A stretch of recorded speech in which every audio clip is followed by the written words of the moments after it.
Are there any sort of specific tools or apps you use? Have you brought in people to help you with certain things? What's your view on all that?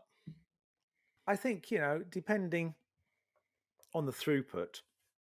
I mean, as a photographer, self-employed photographer, my first thing for the reason I've been self-employed for 35 years, so long, and managed to keep it going is that I keep my overheads, very low.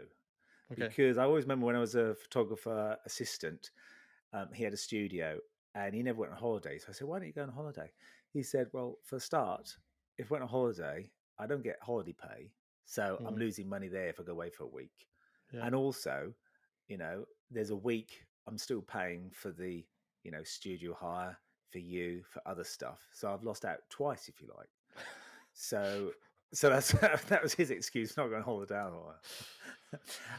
So I've always thought that, because being a photographer, well, at least for me, is very much peaks and troughs, feast and famine, ups and downs. Yeah.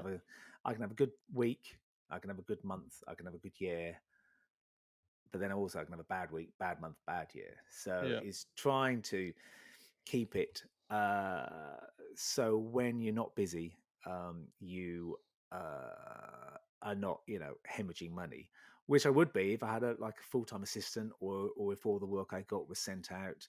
And I'm very much more of a hands-on type person. So Okay. all the images I actually process myself. So I just use Adobe Okay. Lightroom to do them all in.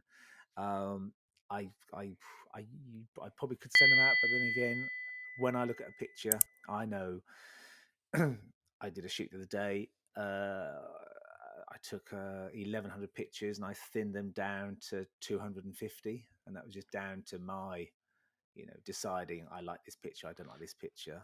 You Is know, that as time consuming a process as it yeah, sounds like? yeah, yeah, yeah. Yeah, which has been, I've been talking to other photographers about it. I mean, you got your photography and then you got your processing. And yeah, yeah, a lot of, I sort of like include that in my day rate, bearing in Mm. mind I know it's probably going to, if I shoot for a day, it's probably going to take me half a day to process it. Yeah. So, and that's what people don't really see. That's probably the one difference between um, photography now and photography 35 years ago. When you shot your film, Yeah. that's it. You get the film process, you gave them the transparencies, and that was it. As soon as you finished the job, you didn't have to do any more, post-production work, if you like. Yeah.